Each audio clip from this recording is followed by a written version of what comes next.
The assembly at Horeb, 45,000 years ago. In the beginning, man and woman lived like the beasts of the field. They were naked and knew no shame. Neither did they know the sin of incest. And they were not endowed with the ability for continued spiritual existence after death. They were like trees.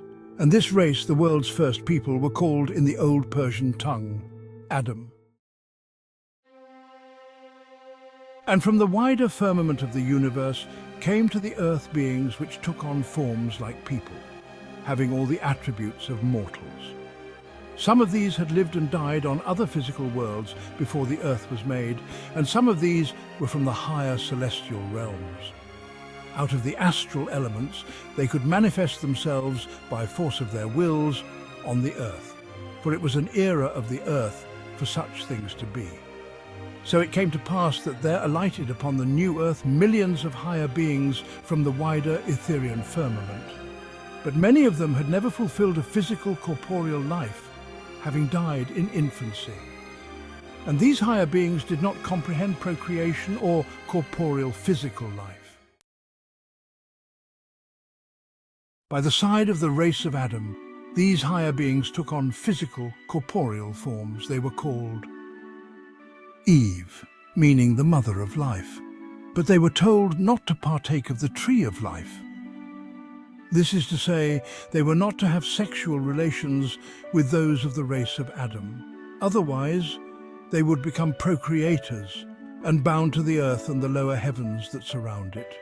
This would cause them to eventually forget the higher regions from whence they came. But those who had never learned corporeal things, being imperfect in wisdom, did not comprehend these words.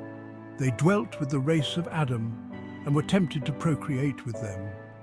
Thus comes the saying that Adam and Eve partook of the fruit of the tree of life, and when this happened, they saw their own nakedness.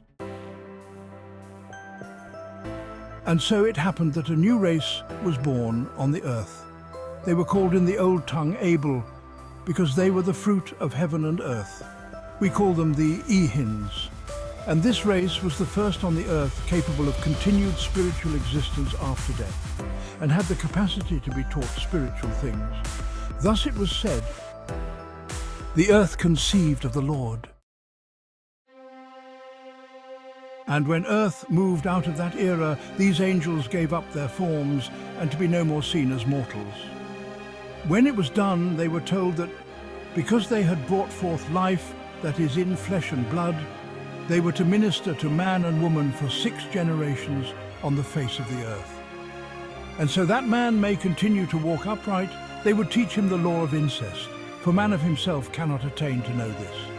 It had been commanded them not to partake of the fruit of the tree of life. But because they had disregarded this and procreated, they had left behind sons and daughters on the earth. By their love to them, they became bound spirits of the lower heavens of the earth, until they redeemed their heirs in wisdom and moral power, even up to the 6th generation.